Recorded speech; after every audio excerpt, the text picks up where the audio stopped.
Now इस video में आज हम देखने वाले हैं कि हमको इंस्पायर स्कॉलरशिप के लिए रजिस्ट्रेशन फॉर्म कैसे भरना है और आगे की प्रोसेस क्या होगी। सबसे पहले हम गूगल क्रोम ओपन करेंगे। यहाँ पे हम सर्च करेंगे इंस्पायर स्कॉलरशिप, देन इंस्पायर पे क्लिक करेंगे।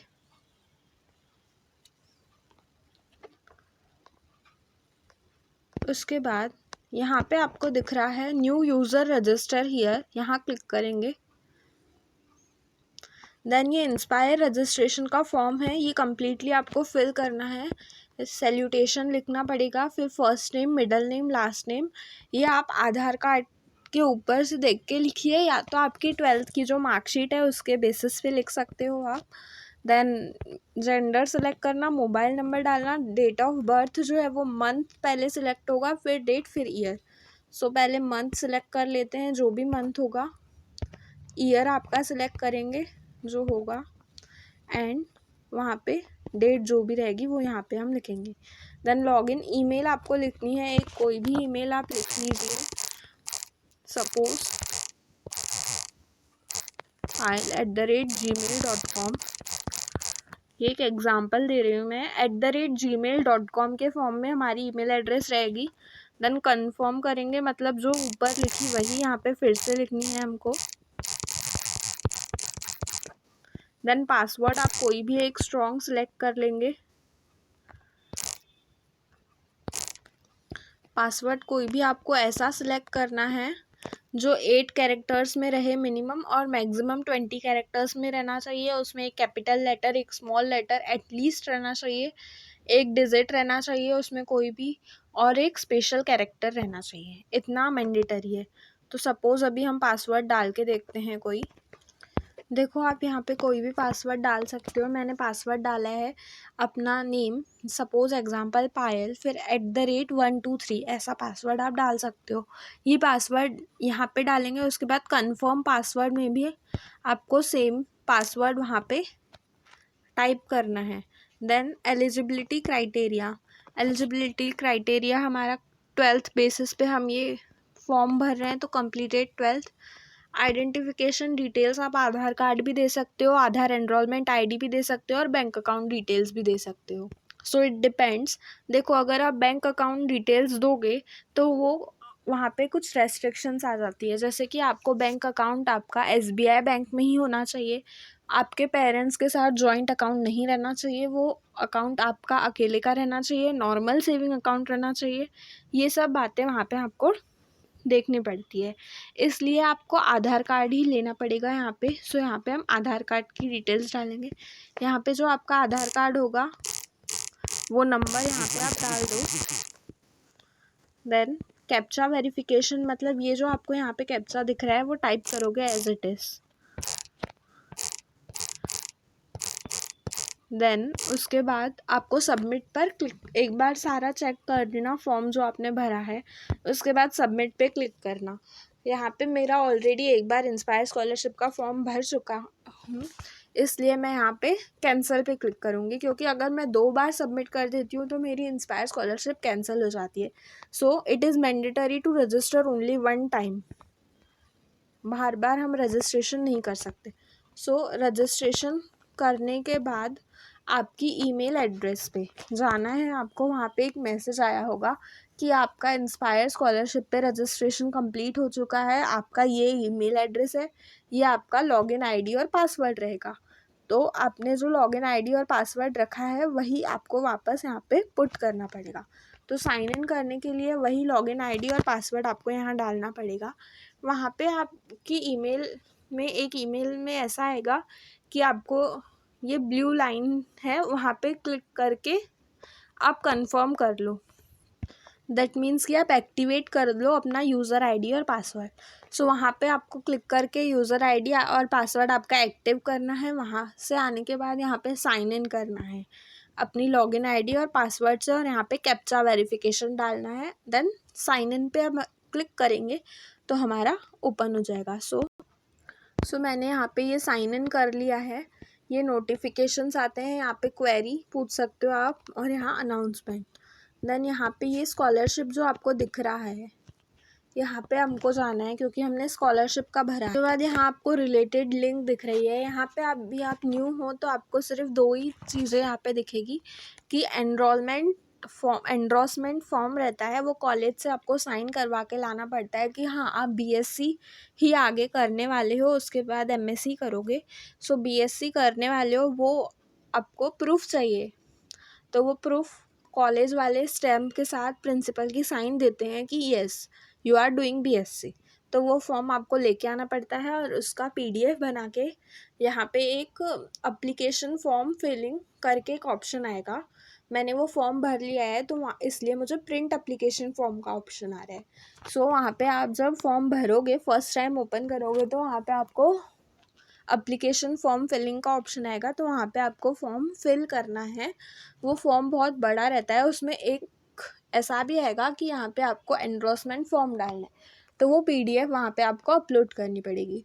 उसके बाद सब होने के बाद आप सेव करो, उसके बाद फिर चेक करो, एडिट भी कर सकते हो, and then you have to submit it. Submit करने से पहले चेक कर लेना और कुछ मिस्टेक रही तो उसको एडिट करके कम्प्लीटली कर लेना कैसा होता है। तो देन उसके बाद यहाँ वो होने के बाद आपको जब भी उनका होगा कट ऑफ लिस्ट आ जाएगी, उसके बाद वो ऑफ़र लेटर निकलता है। फिर अगर आप सिलेक्ट हुए होगे, आप कट ऑफ सपोज़ 85% है और आपको 86% मार्क्स है 12th में, तो आप वो इंस्पायर स्कॉलरशिप के लिए एलिजिबल हो। सो आपके पास आपकी ईमेल एड्रेस पे ऑफ़र लेटर आएगा। तो यहाँ पे उसके बाद यहाँ पे जाके आप व्यू ऑफ़र लेटर कर सकते हो, मतलब अपना ऑफ़र लेटर देख सकते हो। इस तरह का ऑफ़र लेटर रहता है कि यू आर एलिजिबल, ऐसा आपको लिख के आता है। उसके बाद आपने जो एप्लीकेशन फॉर्म भरा उसका आप प्रिंट आउट निकालने के लिए यहाँ पे प्रिंट एप्लीकेशन फॉर्म पे क्लिक करोगे, और फिर जब आपका ऑफ़र लेटर आ जाएगा उसके बाद ये सारे ऑप्शंस नीचे के जो है प्रिंट एप्लीकेशन फॉर्म के नीचे के जो भी ऑप्शंस हैं वो सब आपके ओपन हो जाते हैं। मतलब आप बैंक डिटेल्स पे क्लिक करोगे तो वहाँ पे आपको बैंक डिटेल्स भरनी पड़ती है। वो बैंक डिटेल्स में सिर्फ आपको एसबीआई का ही अकाउंट डालना पड़ेगा। एसबीआई का अकाउंट नॉर्मल सेविंग अकाउंट रहना चाहिए। उसको आपको आपके आधार कार्ड से लिंक भी करवाना पड़ता है, और आपने जो इंस्पायर स्कॉलरशिप के लिए मोबाइल नंबर दिया है वो मोबाइल नंबर वो उससे कनेक्ट रहना चाहिए आपके अकाउंट से। Then these are some mandatory things about bank details. फिर आपको बैंक अकाउंट जो रहेगा वो लिखना पड़ता है। बैंक का जो आपका पासबुक रहता है उसका पीडीएफ बना के यहाँ पे अपलोड करना पड़ता है। Then documents for BSc MSc. Suppose आपका बीएससी फर्स्ट ईयर क्लियर हो गया है तो आपको यहाँ पे डॉक्यूमेंट्स फॉर ईयर डालना पड़ता है। फर्स्ट ईयर है तो फर्स्ट ईयर, देन यहाँ पे मार्कशीट डालनी पड़ती है and performance report. Then second year के लिए यहाँ पे आपको अपलोड करना पड़ेगा। वो मैंने फ़र्स्ट ईयर की अपलोड कर ली थी इसलिए वहाँ पे दिखा रहा था मार्कशीट और परफॉर्मेंस रिपोर्ट। अब यहाँ पे सेकेंड ईयर की मुझे डालनी है तो मैं यहाँ पे मार्कशीट अपलोड करूँगी। देन यहाँ पे वो पीडीएफ 1 MB के इसमें अपलोड करनी पड़ेगी। सो वो पीडीएफ पहले हम बनाना पड़ता है, उसको हमको सेल्फ अटैच करना पड़ता है। मीन्स वहाँ पे उसके नीचे आपको एक पेज पे लिखना पड़ता है कि डेट और अपनी सिग्नेचर देनी पड़ती है कि हाँ ये मेरा ही मार्कशीट है और मेरा ही परफॉर्मेंस रिपोर्ट भी है। सो परफॉर्मेंस रिपोर्ट यहाँ पे आपको दिख रहा होगा टेम्पलेट्स में सबसे फर्स्ट नंबर पे है परफॉर्मेंस रिपोर्ट। ये रिपोर्ट आपको यहाँ पे क्लिक करके डाउनलोड करना पड़ता है और उसके बाद ये कॉलेज से प्रिंसिपल सर से साइन करवाना पड़ता है। देन वहाँ पे स्टैम्प भी लगा के देते हैं, उसका पीडीएफ बना के यहाँ पे वो अपलोड करना पड़ता है। ये सब बात की बातें हैं जब आपका ऑफ़र लेटर आ जाएगा। सो टिल उसके पहले आपको सिर्फ रजिस्ट्रेशन फॉर्म भरना है और एप्लीकेशन फॉर्म भरना है। उसके बाद ये अगर ऑफ़र लेटर आ गया तो आपको बैंक डिटेल्स भरनी पड़ेगी और ये डॉक्यूमेंट्स फॉर बीएससी एमएससी भरने पड़ेंगे। उसके बाद आप व्यू इंस्टॉलमेंट स्टेटस में जाके अपनी इंस्टॉलमेंट भी देख सकते हो। सो यहाँ पे देखो sanction installments 4 installments. Sanction date 18 दिसंबर 2020 को मेरी फर्स्ट इंस्टॉलमेंट रिलीज़ हुई थी। that was first installment, so number of installment release is only 1. Then release date is 18 दिसंबर 2020। अगर मैं नेक्स्ट BSc सेकेंड ईयर की अब मार्कशीट डालूँगी तो वहाँ पे मेरी सेकेंड इंस्टॉलमेंट आ जाएगी विदिन 45 डेज़।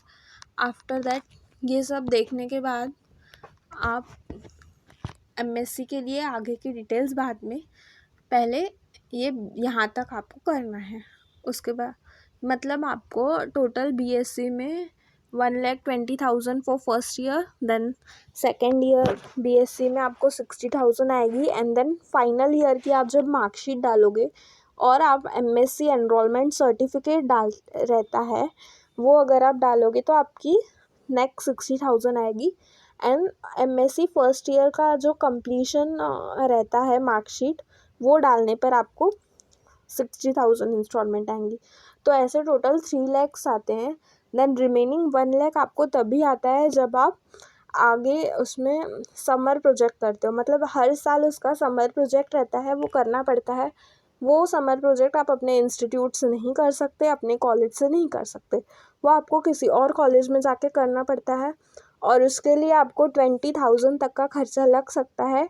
वही 20,000 ये आपको देते हैं इंस्पायर स्कॉलरशिप वाले। टोटल ये समर प्रोजेक्ट 5 टाइम्स करना पड़ता है, मतलब 1 लाख यहाँ पे आपका स्पेंड होगा, उससे कम भी स्पेंड हो सकता है। तो आपको 20,000 वो हर एक प्रोजेक्ट के ऊपर देते हैं। सो वो मेंटरशिप उसको बोला जाता है। तो मेंटरशिप में जाके आप वो देख सकते हो। सो देखो यहाँ पे अगर आपको अप्लाई करना है तो अप्लाई फॉर मेंटरशिप कर सकते हो। मैंने अप्लाई नहीं किया क्योंकि इस साल लॉकडाउन के कारण कोई भी कॉलेजेस खुले हुए नहीं है। तो यहाँ पे आप जिस इंस्टीट्यूट से कर रहे हो उसका नाम लिखना है, इंस्टीट्यूट का, बाकी सब यहाँ पे डिटेल्स लिखनी पड़ेगी, and then you have to submit. After that जो आपने प्रोजेक्ट बनाया है उसकी आपको कॉपी लेटर के थ्रू उनको सेंड करनी पड़ती है, पोस्ट करना पड़ता है उनको। Then this was all about the inspire scholarship. देन ये सब होने के बाद आपको यहाँ पे ऊपर लॉग आउट करना है। You have to log out. Then this was all about the registration and further details for Inspire Scholarship. Thank you for watching. Please share, subscribe and like for more videos.